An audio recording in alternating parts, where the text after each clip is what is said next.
미국 서부 개척 시대에 주로 사용되었던 교통수단 가운데 하나가 역마차라는 것이 있습니다. 서부 영화를 좋아하시는 분들은 아마 다 아실 겁니다. 이렇게 생겼죠. 그런데 아주 자그마한 이 역마차 안에도 세 종류의 좌석이 구분되어져 있었다고 합니다. 1등석이 있었고 2등석이 있었고 3등석이 있었습니다. 그 당시에는 도로가 그다지 좋지 않잖아요. 비포장 도로길을 한 2-3시간 정도 달리다 보면 꼭 한두 번씩 이 역마차가 고장이 나는 그런 일들이 있었다고 그래요. 그때 어느 좌석에 앉아 있느냐에 따라서 담당해야 될 임무가 달라졌다고 합니다. 1등석을 산 사람은 마차가 고장이 나도 일단 그 자리에 그냥 가만히 앉아 있으면 되는 거예요. 가만히 앉아 있으면 그것은 끝입니다. 그런데 2등석을 산 사람은 역마차가 고장이 나면 마차에서 내려야 됩니다. 그래서 길 옆에 서서 마차가 다 고쳐질 때까지 구경하고 있는 사람이 2등석에서 탄 사람입니다. 그런데 3등석은 뭐냐면 역마차가 고장이 나면 이 사람은 마부와 함께 그 마차를 밀고 끌면서 이 마차를 고쳐야 되는 사람, 그 사람이 3등석에 앉아있는 사람입니다. 만약에 여러분들이 이 마차를 보는 마부라면 몇 등석에 앉아있는 사람들에게 관심이 가겠습니까? 만약에 제가 마부라면 저는 1등석에 누가 앉아있는지 2등석에 누가 앉아있는지 그건 별로 신경 쓰지 않을 것 같아요. 3등석에 누가 앉아있는지 그게 관심이 가지 않겠습니까? 그 사람이 힘을 쓸 수 있는 사람인지 아니면 힘을 못 쓸 사람인지 그게 이 마부에게 있어서는 가장 큰 관심거리가 아니겠어요? 그 사람들이 자기를 잘 도와줘야 이 마차가 목적지까지 안전하게 도착할 수 있단 말이죠. 자, 우리가 교회 생활을 하다 보면 이 교회 안에도 세 종류의 사람이 있습니다. 1등석에 앉아있는 사람들이 있어요. 그래서 교회에 가만히 앉아서 인정받고 대접받으려고 하는 사람들이 있습니다. 2등석에 앉아있는 사람들이 있습니다. 아마 우리 한국교회 거의 절반 정도의 성도들은 이 2등석에 앉아있는 사람들이지 않을까 그런 생각이 듭니다. 이 사람들은 구경꾼입니다. 그냥 서서 어디 잘 하나 보자 이렇게 구경하는 사람들입니다. 그런데 3등석에 앉아있는 사람들이 있습니다.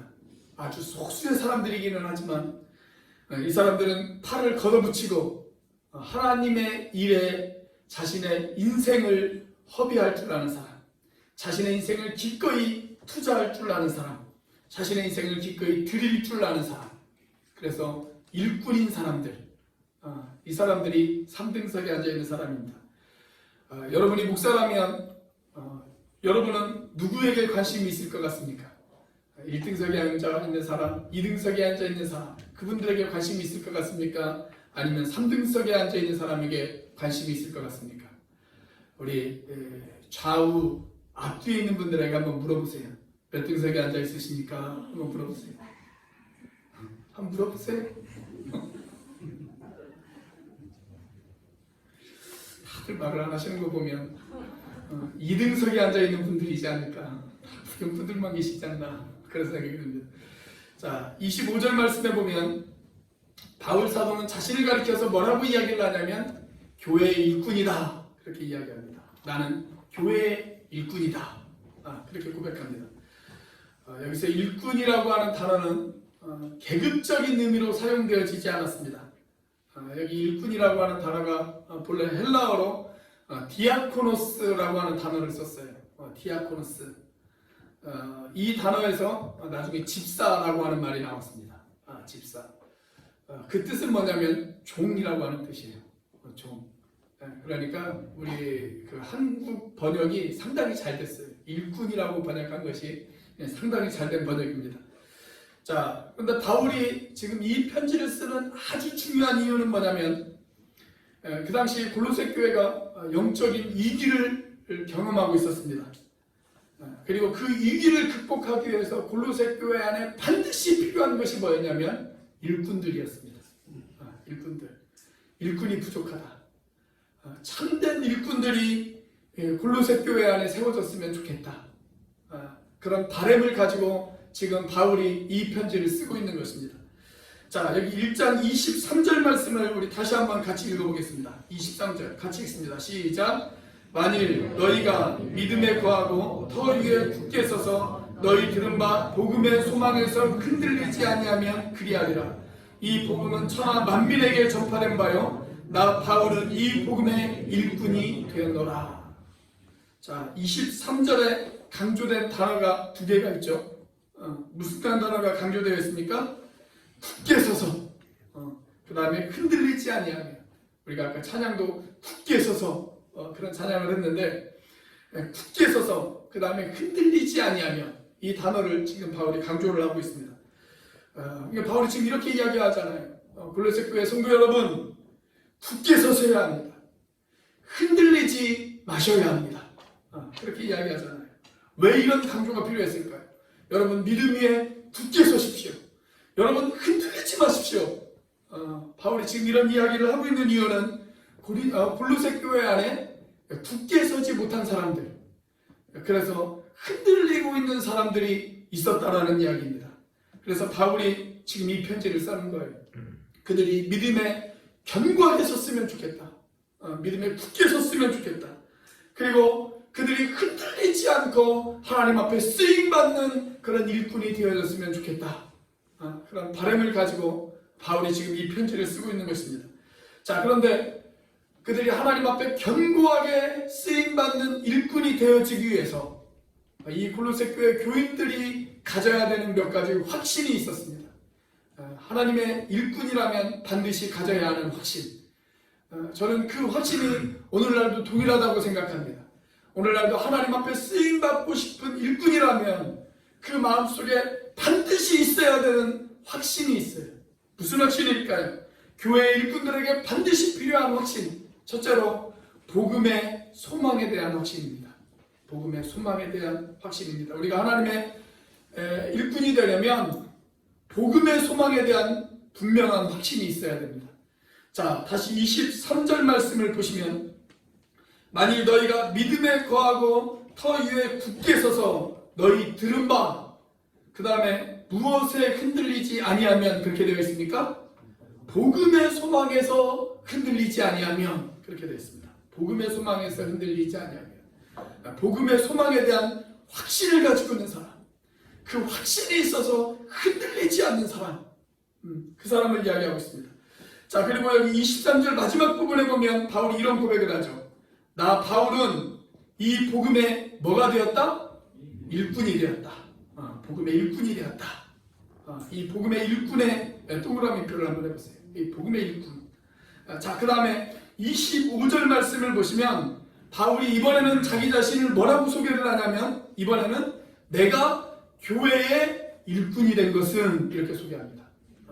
여기에 보면 바울은 교회의 일꾼이다 이렇게 소개해요. 그러니까 23절에서는 자기를 뭐라고 소개했냐면 나는 복음의 일꾼이다 그렇게 소개를 했어요. 그리고 25절에서는 나는 교회의 일꾼이다 그렇게 소개를 했습니다. 여러분, 이 순서가 아주 중요합니다. 순서를 한번 보세요. 교회의 일꾼이 되기 전에 바울은 무엇의 일꾼이 되었습니까? 복음의 일꾼이 되었습니다. 교회의 일꾼이 되기 전에 복음의 일꾼이 먼저 되었어요. 여러분, 만약 어떤 사람이 복음을 깨닫지 못했어요. 복음에 대한 진정한 소망을 알지 못해요. 복음에 대한 확신이 없어요. 그렇게 복음에 대한 확신이 없이 교회에 출석했습니다. 교회에 오랫동안 출석했습니다. 그러다가 직분을 받았습니다. 여러분, 그런 사람이 있을까요? 없을까요? 있어요. 있습니다. 그런 사람이 있어요. 복음에 대한 확신이 없이 그냥 교회에 오래 출석을 해서 직분을 받는 그런 사람이 있습니다. 저는 이런 사람들은 직분을 받으면 안 된다고 생각합니다. 목사는 잘 모를 수가 있어요. 이 사람들이 그런 확신이 있는지 없는지 잘 모를 수가 있습니다. 우리가 신앙생활 하다 보면 교회 안에서 그럴듯하게 자기를 포장하면 다른 사람들이 보기에 믿음이 있는 것처럼 보일 수가 있습니다. 그런데 자기 자신은 압니다. 자기 자신은 내가 복음에 대한 확신이 없다는 것을 알고 있습니다. 그렇다면 이런 분들은 이야기를 하셔야 됩니다. 제가 아직 복음에 대한 확신이 없습니다. 그래서 저는 교회의 일꾼이 되기에 아직 부족합니다. 이렇게 말씀을 해 주셔야 됩니다. 자칫하면 이런 사람들이 교권주의자가 될 가능성이 아주 높습니다. 교회 직분을 무슨 계급으로 알고 그 다음에 교회 직분을 무슨 출세의 자리로 생각하는 그런 사람이 되어질 확률이 아주 높아요. 그래서 직분을 안 주면 삐져요. 직분 안 주면 자기가 무시당했다고 생각하고 자기가 소외당했다고 생각합니다. 그런 사람들이 많으면 어떻게 되어질까요? 교회에 덕을 세우기보다는 교회에 해를 주는 사람이 되어질 가능성이 아주 높습니다. 그리고 그런 사람들이 교회 안에 많아지면 예수 냄새가 나는 것이 아니라 그 교회가 사람 냄새가 납니다. 사람 냄새가 나요. 여러분, 교회가 가진 가장 위대한 자산은 무엇일까요? 그것은 바로 복음입니다. 교회가 가진 가장 위대한 힘은 무엇일까요? 그거 역시 복음입니다. 여러분, 초대교회를 한번 생각해 보세요. 초대교회는 빌딩이 없었어요. 건물이 없었습니다. 이 교회 건물이라는 것이 언제부터 생겼냐면 주 300년 이후에 교회 건물이 생겨나기 시작을 했어요. 그 전에는 교회 건물이라는 것이 없었습니다. 프로그램도 없었어요. 우리는 요즘 많은 프로그램들을 교회마다 진행을 하지 않습니까? 다니엘 기도에도 그런 프로그램 중에 하나라고 할 수가 있는데 많은 프로그램들이 있어요. 그런데 초대교회는 그런 프로그램도 없었습니다. 건물도 없었고 프로그램도 없었어요. 그럼에도 불구하고 초대교회가 그 당시 세상을 뒤집어 놓을 수 있었던 그 능력이 어디에 있었냐면 바로 복음의 능력이었습니다. 초대교회 안에는 구경꾼들이 없었어요. 그들은 다 일꾼들이었습니다. 복음의 일꾼, 복음의 능력에 확신을 가지고 있었던 복음의 일꾼들. 그래서 초대교회가 세상을 뒤집어 놓을 수가 있었어요. 여러분, 이 복음이 왜 중요할까요? 우리가 복음이 아니면 사람들이 어디에서 구원을 받을 수가 있겠습니까? 복음이 아니면 사람이 어디에서 변화가 되어질 수가 있겠습니까? 복음만이 사람을 구원할 수 있다. 이 복음만이 사람을 변화시킬 수 있다. 여러분, 이것이 복음의 힘입니다. 그렇습니다. 여러분, 복음만이 사람을 구원할 수가 있습니다. 복음만이 사람을 변화시킬 수가 있습니다. 그 복음의 능력에 대한 확신, 여러분, 그 확신을 여러분 가운데 있으십니까? 그 복음의 믿음이 있으십니까? 자, 그런데 이 복음이라는 것이 우리를 구원하는 것에서 끝나는 것이 아니에요. 여기 21절 말씀에 보시면 이런 말이 있어요. 전에 악한 행실로 멀리 떠나, 그렇게 되어 있습니다. 전에 악한 행실로 멀리 떠나. 우리는 악한 행실 가운데에서 하나님에게 멀리 떠나 있었던 그런 사람들이었습니다. 마음으로 하나님과 원수된 사람들이었습니다. 하나님의 진노를 피할 수 없는 사람들이었고 하나님이 보시기에 하나님의 원수된 그런 사람들이었습니다. 자, 그러나 이제는 그의 육체의 죽음으로 말미암아 예수 그리스도께서 십자가에서 죽으심으로 말미암아 하나님과 화목하게 되었다. 그렇게 이야기하고 있습니다. 하나님과 화목하게 되었다. 자, 예수님 때문에 우리가 하나님과 화목하게 되었어요. 죄의 용서함을 받았습니다. 하나님을 등지고 살았던 우리가 하나님의 자녀가 되었고 하나님을 사랑하는 사람이 되었습니다. 우리가 구원을 받은 것이죠. 자, 그것을 성경은 뭐라고 이야기하냐면 하나님과 화목하게 하사, 그렇게 이야기하고 있습니다. 화목하게 하사. 그런데 거기에서 끝나는 것이 아니에요. 복음은 하나님과 원수되었던 우리를 변화시켜서 우리가 하나님의 자녀가 되었고 하나님과 화목하게 되어졌을 뿐만 아니라 그것으로 끝나는 게 아니죠. 한 걸음 더 나아가잖아요. 우리를 어떻게 한다고 그랬습니까? 거룩하고 흠없고 책망할 것이 없는 자로 그 앞에 세우고자 하셨다. 그렇게 이야기하고 있습니다. 여러분, 복음은 우리를 구원하는 것에 끝나는 것이 아니에요. 하나님의 자녀가 될 뿐만이 아니라 우리를 계속해서 변화시킵니다. 내가 예수를 믿었음에도 불구하고 우리는 아직 부족합니다. 우리는 아직 연약합니다. 우리는 많은 연약함을 가지고 있습니다. 그러나 사랑하는 여러분, 복음의 소망이 뭐예요? 복음의 소망. 내가 그렇게 연약함에도 불구하고, 내가 그렇게 나약함에도 불구하고 하나님의 놀라운 역사는 마침내 나를 변화시켜서 예수님이 거룩하신 것처럼 나도 거룩하게 만들고, 예수님께서 흠없고 책망할 것이 없는 분이셨던 것처럼 그분을 닮아 나도 거룩하고 흠없고 책망한 자로 그분 앞에 온전히 세워지는 것. 여러분, 복음은 바로 거기까지입니다. 거기까지. 그렇습니다, 여러분. 내가 연약함에도 불구하고 이 복음이 나를 변화시켜 내가 주님 앞에 서게 되어질 때 나를 아름다운 존재로 만들어 주시는 것. 여러분, 그것을 믿으십니까? 그렇다면 여러분, 이 복음이 얼마나 귀해요? 이 복음이 얼마나 소중합니까? 이 복음이 얼마나 존귀하고 얼마나 아름다운 것입니까? 여러분, 이 복음의 거룩한 감격과 확신으로 가득 차 있는 사람들, 그리고 그런 사람들이 많은 교회, 저희 온누리교회가 그런 교회가 되어질 수 있기를 주의 이름으로 축원합니다. 파푸아뉴기니라는 곳이 있어요. 정확하게는 인도네시아에 속해 있는 그런 섬입니다. 지도상으로 보면 바로 이곳이에요. 이곳이 이제 파푸아뉴기니라고 하는 곳입니다. 여기 이리안자라고 하는 지역이 있는데 이곳에서 선교하셨던 선교사님이 한 분이 계셔요. 이곳에 선교의 문을 활짝 여셨던 선교사님 가운데 논 리차드슨이라고 하는 선교사님이 계십니다. 이분이 쓴 책 중에 화해의 아이라고 하는 책이 있어요. 그런데 이 책을 보면 이런 간증 하나가 소개가 되어지고 있습니다.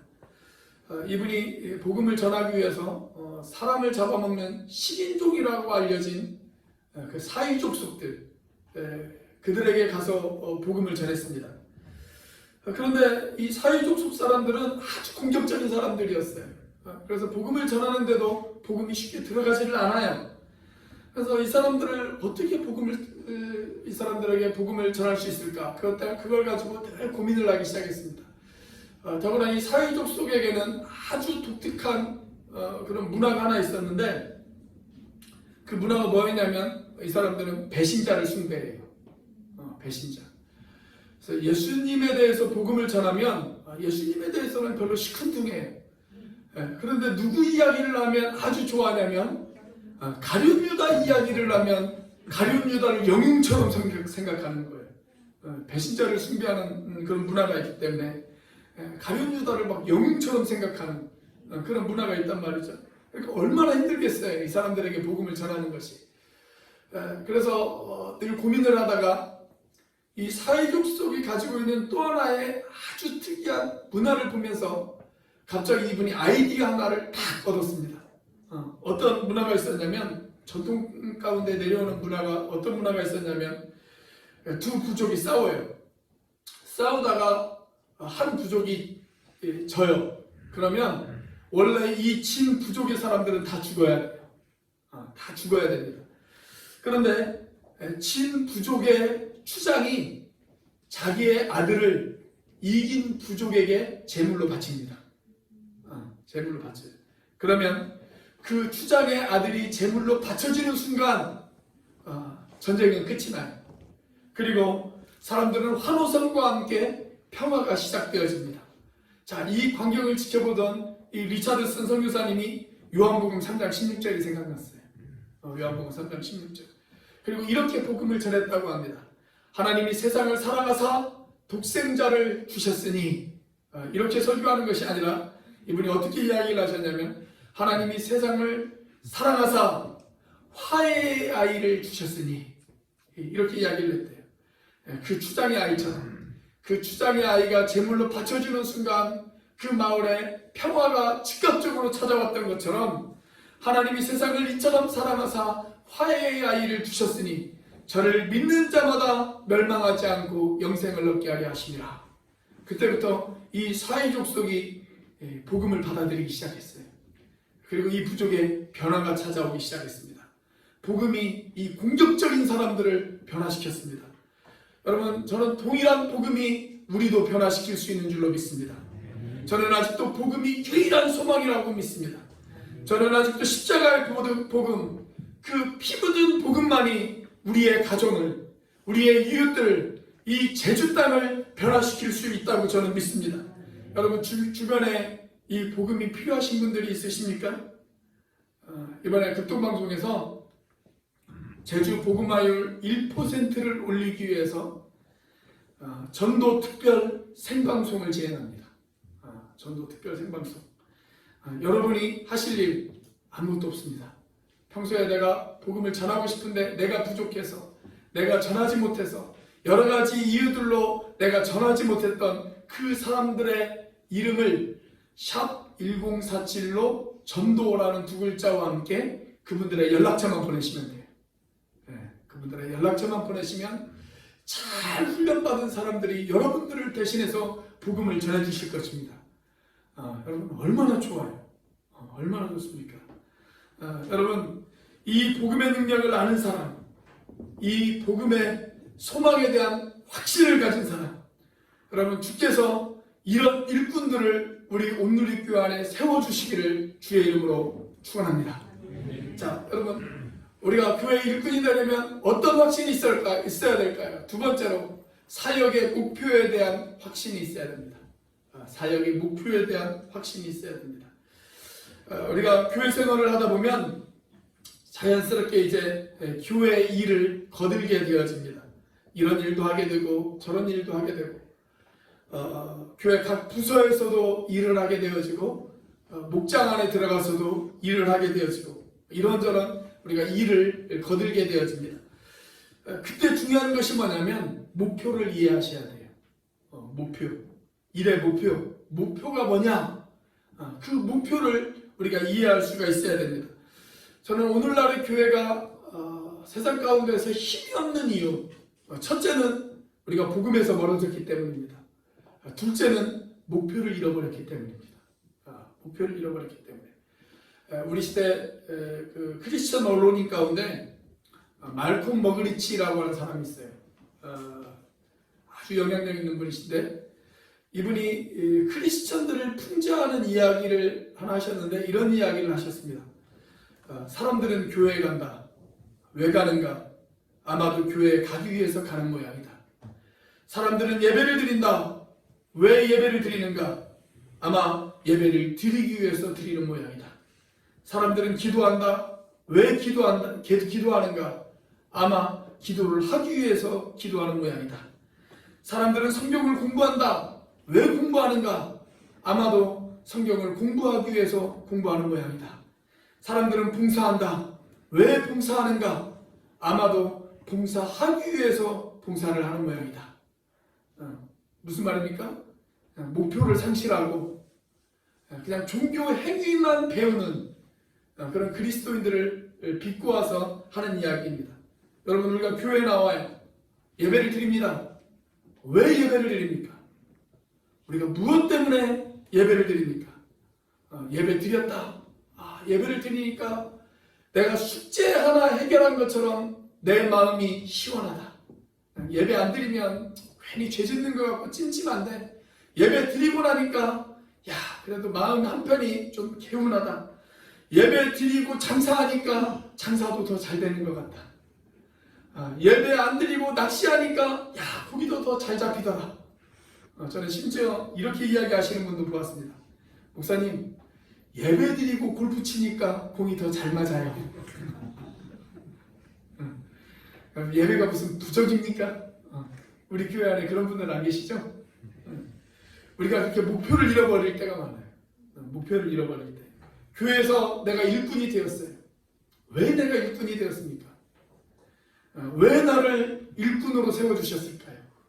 자, 오늘 25절 말씀을 한번 보겠습니다. 25절 같이 한번 읽습니다. 시작.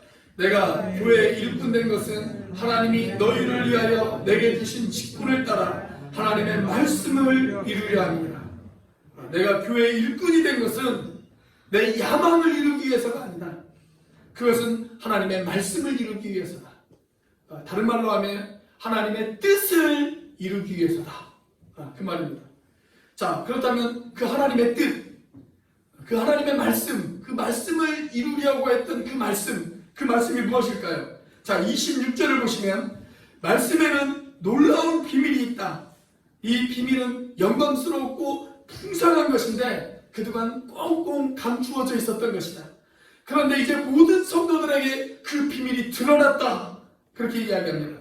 자, 그러면서 그 비밀이 뭐냐? 그 비밀이 뭐냐? 27절을 보면 그 비밀의 정체를 알 수가 있습니다. 자, 27절 같이 한번 읽어보겠습니다. 시작.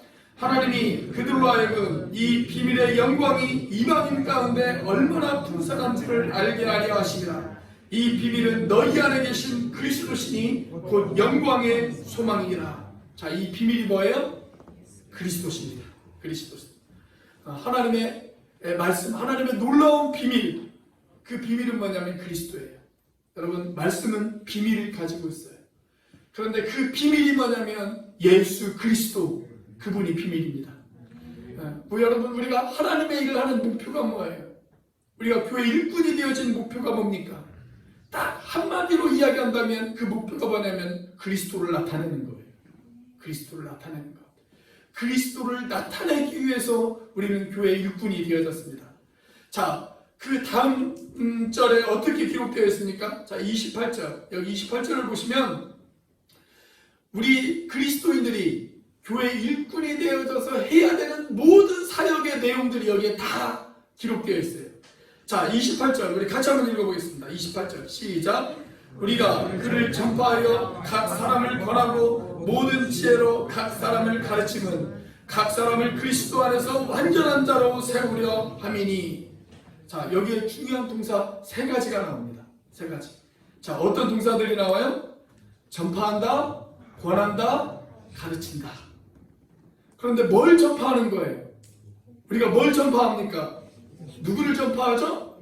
예수를 전파하는 거예요. 예수를 전파하는 겁니다. 자, 우리가 사람들을 만나서 개인적으로 권합니다. 권고합니다. 뭘 권고할까요? 사람들을 예수님 믿도록, 예수님 의지하도록, 예수님 붙들도록 우리는 예수님을 권고합니다. 예수님을 권고해요. 자, 우리가 가르쳐요. 뭘 가르칩니까? 철학을 가르칩니까? 뭘 가르칩니까? 그리스도를 가르치는 거예요. 소망이신 그리스도, 생명이신 그리스도, 구원이신 그리스도, 그 그리스도를 가르칩니다. 자, 그렇게 해서 어떻게 하자는 거예요? 우리가 권고하고, 우리가 전파하고, 우리가 가르쳐서 뭘 하자는 겁니까? 마지막 목표, 우리의 마지막 목표가 뭐예요? 마지막 목표. 자, 마지막 목표가 여기 소개가 되어져 있습니다. 자, 마지막 목표가 뭐예요? 각 사람을 그리스도 안에서 완전한 자로 세우려 함이니. 이게 우리의 목표입니다. 우리의 목표. 여기 완전하다라고 하는 말을 우리가 다른 말로 바꾼다면 온전하다, 성숙하다, 이런 말로 바꿀 수가 있습니다. 우리가 한 사람 한 사람이 예수 믿고 그 사람을 그리스도 안에서 성숙한 사람으로, 온전한 사람으로 세우는 것, 그것이 교회의 목표예요. 교회의 목표. 교회 일꾼의 목표입니다. 우리가 교회에서 많은 일들을 하지만 결국 교회에서 하는 궁극적인 목표는 뭐냐? 한 사람 한 사람을 예수께 인도해서 그 사람을 그리스도 안에서 온전한 자로 세우는 것, 그것이 교회가 해야 될 마지막 목표인 거예요. 마지막 목표. 그리고 교회 일꾼들이 해야 되는 마지막 목표가 바로 그것입니다. 자, 그래서 바울은 교회에서 하는 모든 일들, 그 일들이 다 중요하지만 결국은 이 일을 위해서 내가 교회의 일꾼이 되어졌다. 그렇게 이야기하고 있는 거예요. 여러분, 교회에서 하는 많은 일들이 중요하지만 사람을 세우는 일이 가장 중요합니다. 사람을 세우는 것, 사람을 만드는 것. 교회는 무엇을 하는 곳이냐? 사람을 세우고 사람을 만드는 일을 하는 것이 바로 교회가 해야 될 일입니다. 그리고 이 일의 최전방에 선 사람이 누구냐? 목자들이에요. 목자들. 그리고 주일학교 교사들, 우리 중고등부 교사들, 이 사람들이 최전방에 서 있는 사람들입니다. 그 사람들이 교회 안에서 가장 중요한 역할을 하는 사람들이에요. 제가 작년 겨울에 친구 선교사님 아버지가 돌아가셨어요. 그래서 문상을 갔다가 다시 내려오는 길에 비행기를 예매를 했습니다. 김포에서 내려오는 비행기를 예매를 했어요. 내려올 때 5,000원을 더 주면 가장 앞자서 그리고 창가 쪽을 예매를 할 수가 있습니다. 내가 원하는 좌석을 예매를 할 수가 있어요. 그래서 5,000원을 더 주고 오른쪽 창가를 예매를 했습니다. 가장 앞자리 오른쪽 창가를 예매를 했어요. 거기에 딱 앉으면 어떻게 되어지느냐, 비행기가 이렇게 쫙 착륙할 때 창가에서 이렇게 보면 저희 교회가 아주 잘 보입니다. 거기 앉으면 저희 교회가 그렇게 잘 보여요. 그러면 제가 뭘 하고 싶었냐면 공중에서 저희 교회를 촬영하고 싶었어요. 5,000원을 더 주고 예매를 했습니다. 제주에 딱 가까워져서 이제 곧 착륙한다는 방송이 나오자 스마트폰을 딱 꺼내들고 촬영할 준비를 했어요. 그런데 비행기가 이렇게 내려오는 것이 아니라 용담의 변 쪽으로 비행기가 내려오는 거예요. 용담의 변 쪽. 실망이 컸어요. 너무나도 실망이 컸어요. 그래서 이제 돌아오는 버스 안에서 실망을 하고 버스 안을 탔는데 돌아오는 버스 안에서 불현듯 이런 생각이 났습니다. 그렇다. 나의 교회는 건물이 아니다.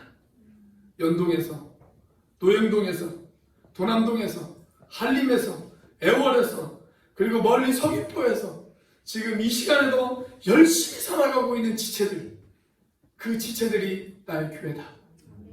내가 할 일은 그 지체들을 훈련하고 그 지체들을 세워서 그들이 온전한 하나님의 사람으로 그 사람들을 만드는 것, 그것이 내가 할 일이다. 그런 생각이 들었습니다. 여러분, 교회는 무엇을 하는 곳입니까? 교회는 사람을 세우는 곳입니다. 그리고 그들이 하나님의 사람다운 사람이 되어져서 그들이 하나님의 사역을 감당할 수 있도록 그들을 온전히 세워놓는 것, 그것이 바로 교회가 해야 할 일입니다. 우리의 목표, 우리의 최종적인 목표는 뭐냐면 바로 그 일입니다. 사람을 세워서 그들이 그리스도의 온전한 사람으로 그들을 세우는 것, 바로 우리가 그 목표를 잃어버리면 안 돼요. 그 목표를 잃어버리는 순간 교회는 교회가 아닙니다. 그 목표를 잃어버리는 순간 교회는 사람 냄새 나는 곳으로 전락해버릴 수밖에 없습니다. 여러분, 우리 안에 그 목표가 있기를 바랍니다. 그래서 주께서 저와 여러분들을 그 일을 이루기 위해 저와 여러분들을 사용하시는 그런 아름다운 교회가 되시기를 주의 이름으로 축원합니다. 자, 마지막 세 번째로 여러분, 교회 일꾼들이 가져야 될 확신 무엇일까요? 고난의 가치에 대한 확신이 있어야 됩니다. 고난의 가치에 대한 확신. 자, 마지막 절을 같이 한번 읽어보겠습니다. 29절 같이 읽습니다. 시작. 이를 위하여 나도 내 속에서 능력으로 역사하시는 이의 역사를 따라 힘을 다하여 수고하노라. 자, 여기 29절 말씀해 보니까 이를 위하여 그렇게 기록되어 있습니다. 이를 위하여. 무엇을 위한다는 말일까요? 조금 전에 28절에서 우리가 살펴보았던 한 사람 한 사람을 그리스도께 인도해서 그들을 그리스도의 온전한 사람으로 세우는 일, 그 목표를 말하는 것이죠. 바로 그 목표를 위하여 내 속에서 능력으로 역사하시는 이의 역사를 따라 힘을 다하여 내가 수고한다. 그렇게 이야기합니다. 그 목표를 위하여 내가 수고하고 있다. 그 목표를 위하여 나는 땀 흘리고 있다. 그 목표를 위하여 나는 내 모든 것을 투자할 준비가 되어져 있다. 그 이야기를 하고 있는 겁니다. 자, 그래서 여기서 바울이 뭐라고 이야기하냐면 힘을 다하여 그렇게 말을 해요. 힘을 다하여. 힘을 다한다라고 하는 말은 나의 모든 에너지가 소진할 때까지, 그것을 의미해요. 나의 모든 에너지가 소진할 때까지, 내 심장에 있는 더운 피가 식을 때까지, 내 마지막 남은 피 한 방울이 쏟아질 때까지 나는 그 목표를 위해서 최선을 다하겠다. 지금 그 이야기를 하는 것입니다. 내가 이렇게 최선을 다하는 이유, 그것은 바로 너희들을 그리스도의 온전한 사람으로 세우기 위해서다. 그 이야기죠. 자, 그런데 이 최선은 인간적인 최선이 아니에요. 바울의 인간적인 최선이 아닙니다. 내가 이렇게 최선을 다할 수 있도록 누가 도와주시는 거예요? 주님이 도와주시는 거예요. 주님이 내 속에서 능력으로 지금도 역사하고 계신다. 주님이 나를 그렇게 도와서 나를 붙들고 계시기 때문에 나는 어떤 고난도 감당할 수 있다. 어떠한 수고도 나는 감당할 수 있다. 어떠한 아픔도 나는 기쁘게 참을 수 있다. 왜냐하면 주님이 나를 도와주시기 때문에. 그렇게 이야기하고 있습니다. 자, 그런데 바울은 이미 24절 말씀에서도 이와 똑같은 고백을 하고 있어요. 자, 24절 같이 한번 읽어보겠습니다. 24절 시작. 나는 이제 너희를 위하여 받는 괴로움을 기뻐하고 그리스도의 남은 고난을 그의 몸된 교회를 위하여 내 육체에 채우노라. 자, 여기 보니까 그리스도의 남은 고난이라고 하는 표현이 등장합니다. 그리스도의 남은 고난. 아니 목사님, 예수님께서 이미 십자가에서 모든 고난을 다 당하시고 우리를 구원하시는 그 일을 완성하셨는데, 아니 예수님에게 무슨 남은 고난이 더 있단 말입니까? 예수님이 다시 십자가를 지셔야 됩니까? 이렇게 말씀하시는 분들이 계실지 모르겠어요. 여러분, 그리스도의 남은 고난, 이게 무슨 말일까요? 여기서 예수님 자신과 누구를 동일시하고 있냐면 교회를 동일시하고 있습니다. 교회. 그래서 교회를 가리켜서 지금 뭐라고 이야기를 합니까? 교회를 그리스도의 몸이다 라고 그렇게 이야기합니다. 그리스도의 몸이다. 여러분, 예수님이 이 땅에 계실 때 예수님이 어떤 사역을 하셨어요? 당신의 입술로는 하나님 나라의 복음을 전파하셨어요. 당신의 손으로는 병들고 힘없고 연약한 사람들을 만져주셨습니다. 그리고 그들을 치유해 주셨습니다. 그리고 그들을 고쳐주셨습니다. 여러분, 그리고 예수님이 세상을 떠나가셨어요. 그러면 예수님이 하셨던 그 일을 누가 해야 될까요? 그 일이 지금도 계속 이루어져야 되잖아요. 하나님의 말씀을 전파하고 이 땅 가운데 병들고 힘없고 연약한 사람들을 만져주고 그들을 치유해주는 그 일이 이 땅에서도 계속적으로 이루어지기 위해서 예수님은 자신의 몸을 이 땅 가운데 남겨두고 가셨습니다. 몸을 남겨두고 가셨어요. 그 몸이 무엇입니까? 교회예요. 그 몸이 바로 교회입니다.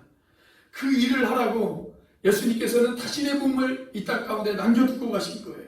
그래서 교회가 교회다우려면 예수님이 하셨던 그 일을 교회가 해야 됩니다. 그래야 교회가 교회다울 수가 있습니다. 그런 의미에서 교회는 성육신의 연장이다, 이렇게 이야기할 수가 있습니다. 교회는 성육신의 연장이다. 교회가 예수님이 이 땅에 계셨을 때 하셨던 그 사역을 계속 하다 보면 교회가 고난을 당할 수가 있어요. 교회가 아픔을 겪을 때가 있습니다. 몸된 교회가 그렇게 복음 때문에 고난을 겪고 아픔을 겪고 있을 때 주님께서는 교회가 겪는 그 고난과 아픔을 자신의 고난과 아픔으로 여겨주시겠다는 거예요. 그게 뭐냐면 그리스도의 남은 고난이에요. 그리스도의 남은 고난. 우리가 복음을 위해서, 우리가 복음을 전하기 위해서 당하는 모든 고난, 모든 아픔, 모든 수모, 모든 환난, 우리가 그런 모든 것들을 당하고 있을 때 주님께서는 그것을 나몰라라 하지 않으시고 그 환난과 그 아픔을 나의 아픔으로 여기겠다. 교회가 당하는 환난이 나의 환난이다. 그래서 그건 그리스도의 남은 고난이다 라고 그렇게 표현을 해놓았습니다. 그리고 바울은 말합니다. 내가 이제 그리스도의 남은 고난을 그의 몸된 교회를 위해서 내 육체에 채운다, 그렇게 이야기하고 있습니다. 복음을 위해서라면, 하나님 나라의 영광을 위해서라면, 그리고 교회를 위해서라면 내가 받는 괴로움을 나는 기쁨으로 여기겠다. 나는 특권으로 여기겠다. 그 말입니다. 여러분, 요즘 이런 사람들이 얼마나 될까요? 하나님은 이런 사람들을 위해서 주님의 일을 이루어 나가시는데, 교회를 위해서, 복음을 위해서 고난당하는 것을 기쁨으로 알고 특권으로 하는 사람이 요즘 얼마나 있을까요? 요즘 우리 사회가 너무 실용주의 사회가 되어지다 보니까 신앙생활도 너무 편하게만 하려고 그래요. 우리가 음식이나 물건을 살 때 가성비를 따지잖아요. 싸고 좋은 거. 신앙생활도 그런 가성비를 따지려고 하는 사람들이 있어요. 어떻게 하면 편하게 신앙생활을 할 수 있을까? 그런데 여러분, 고난받으려고 하는 사람이 없다면, 십자가를 위해서, 복음을 위해서 수고하고 애쓰려고 하는 사람이 없다면, 여러분, 복음의 역사는 이 땅에서 나타나지 않습니다. 복음에는 가성비가 없습니다. 복음은 피 흘리고 땀 흘리고 수고한 사람들에 의해서 복음의 역사는 이끌어갈 수밖에 없습니다. 여러분, 주님께서 지셨던 십자가를 짊어지고 그 복음의 영광을 위해서 나의 삶을 기꺼이 내놓을 줄 아는 사람, 그 사람들이 왜 없을까요? 왜 현대인들이 고난을 싫어할까요?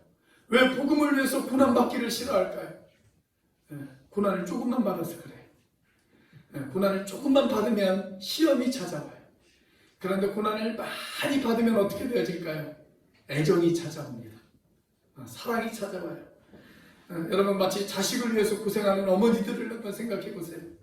자식을 위해서 고생했다고 하는 그 이유 때문에 어머니들은 자식을 멀리하지 않습니다.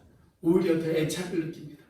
고생을 많이 해서 키운 자식이면 자식일수록 부모는 더 애착을 느껴요. 더 애증을 느낍니다. 더 사랑을 느낍니다. 여러분, 우리가 복음을 위해서 고생하면, 이 복음을 위해서 기꺼이 우리가 고난에 동참하면 우리에게 놀라운 기쁨이 찾아오는 줄로 믿으시기를 바랍니다. 하나님이 주시는 기쁨이 있습니다. 그래서 바울은 고백합니다. 내가 그리스도의 남은 고난을 위하여, 그리고 몸된 교회를 위하여 그리스도의 남은 고난을 내 육체에 채운다. 나는 이것을 고난으로 여기지 않는다. 나는 이것을 수고로 여기지 않는다. 나는 이것을 기쁨으로 여긴다. 나는 이것을 나의 특권으로 여긴다.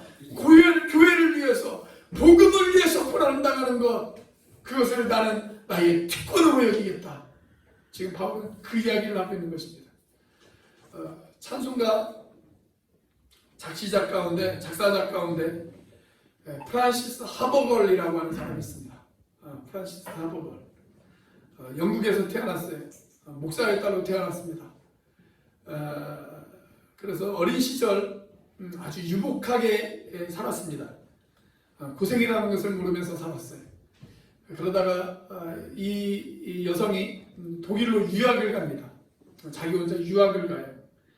그래서 독일로 유학을 떠나면서 비로소 고생이라는 것을 처음으로 해봐요. 고생이라는 것을 처음으로 해봅니다. 더구나 몸에 병까지 났어요. 그래서 이제 어느 날 치료를 받기 위해서 독일의 뒤셀드로프라고 하는 도시를 찾아갑니다. 근데 시간이 좀 남았어요. 그래서 거리를 돌아다니다가 작은 화랑, 그림이 걸려있는 작은 화랑을 하나 찾아갑니다.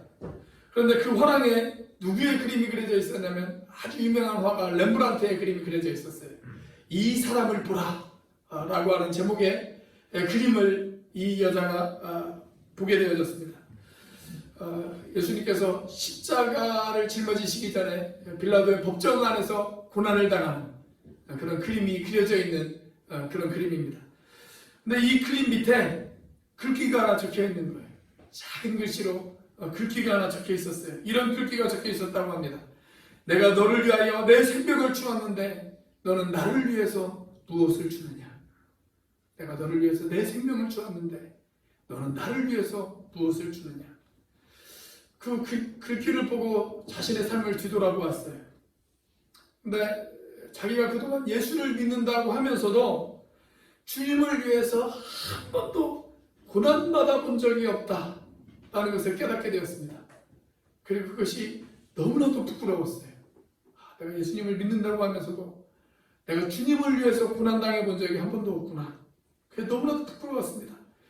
그리고 집으로 돌아오는 길에도 그 글귀가 계속 머리에서 떠오르는 거예요. 그리고 집에 돌아와서 결국 이 프란시스는 붓을 들었습니다. 그리고 시 한 편을 써내려갑니다. 그 시가 우리가 조금 전에 부른 찬송가 311장. 내 너를 위하여 몸버려 피 흘려 내 죄를 속하여 살 길을 주었다. 널 위해 몸을 주건만 날 무엇 주느냐? 널 위해 몸을 주건만 날 무엇 주느냐? 그 찬양시입니다. 여러분, 예수님을 위해서 고난받아 보신 적이 언제이십니까? 복음을 위해서 고난을 겪어보신 적이 언제이십니까? 주님이 우리를 위하여 생명을 버려 피를 흘리셨는데 우리가 오늘 그것을 기념하는 주의 만찬을 하는 성찬주일인데 여러분, 그 주님을 위해서 고난을 겪어보신 적이 언제이십니까?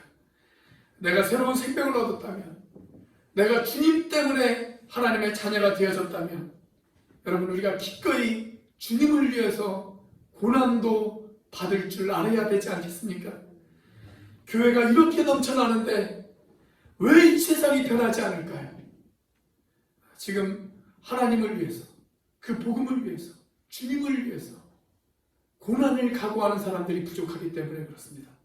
사랑하는 여러분, 고난받을 일꾼을 찾습니다. 복음을 위해서 기꺼이 고난을 감수할 수 있는 그런 일꾼들을 찾습니다. 하나님은 지금도 여전히 그런 일꾼을 찾고 계십니다. 기도하시겠습니다.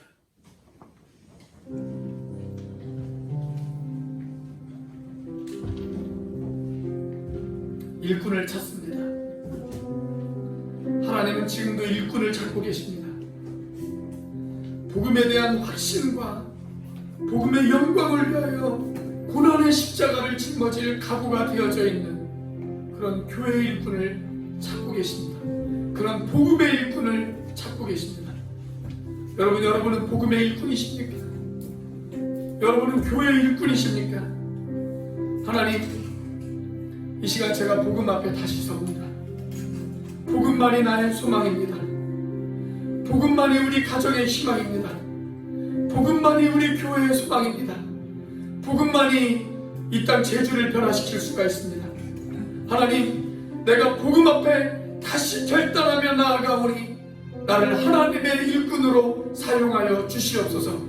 우리 이 시간 기도로 하나님 앞에 나아가도록 하겠습니다. 함께 기도합니다.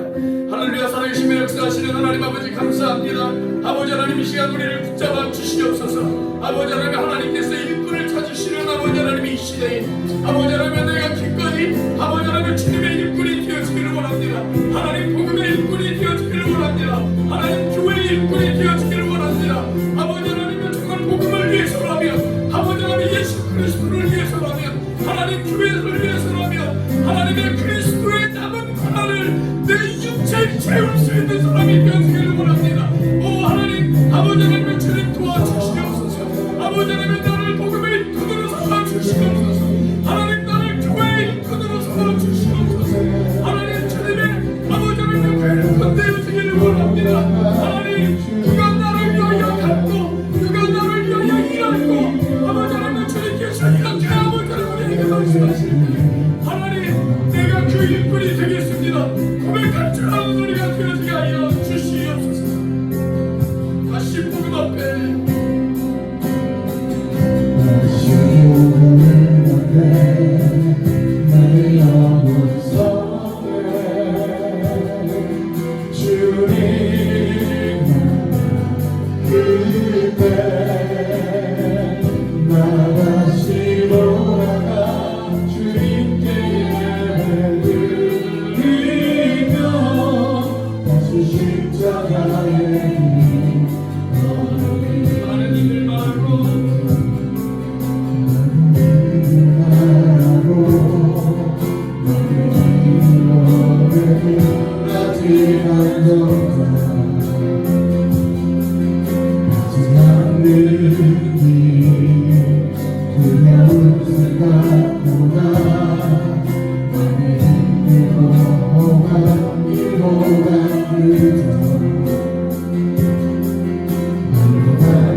다시 돌아가 주님께 예배드리며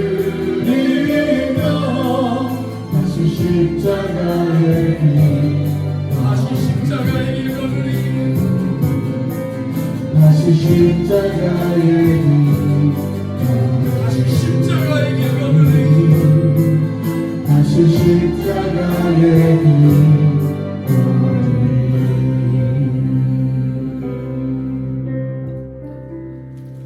주님 주신 말씀을 가슴에 새깁니다. 하나님, 우리가 복음의 일꾼 되어지기를 원합니다.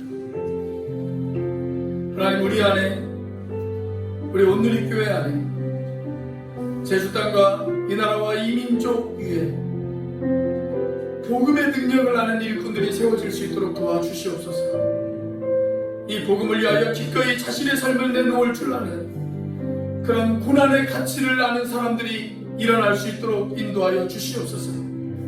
하나님, 우리가 그런 일꾼 되어지게 하여 주시옵소서. 우리를 통해 이 땅을 고쳐 주시옵소서. 우리가 그런 복음의 일꾼이 되어져 우리의 가정을, 우리의 이웃들을, 이 제주 땅을 고치고 이 민족을 고치고 우리 가운데 새로운 일을 감당하시는 그 주님의 영광을 바라볼 수 있도록 인도하여 주시옵소서. 이제는 우리를 위하여 십자가에 달리신 성자 하나님의 은혜와 그 독생자를 죽기까지 내어주신 성부 하나님의 사랑과 지금도 그 사랑을 깨닫게 하시고 충만하게 하시는 성령 하나님의 교통하심이 다시 복음 앞에 서서 그 복음의 능력을 확신하고 복음의 일꾼이 되어져 그 복음을 위하여 우리의 인생을 드리기로 작정하는 오늘 교회 지체들 머리 위에 지금부터 영원까지 함께 하시기를 간절히 축원하옵나이다. 아멘.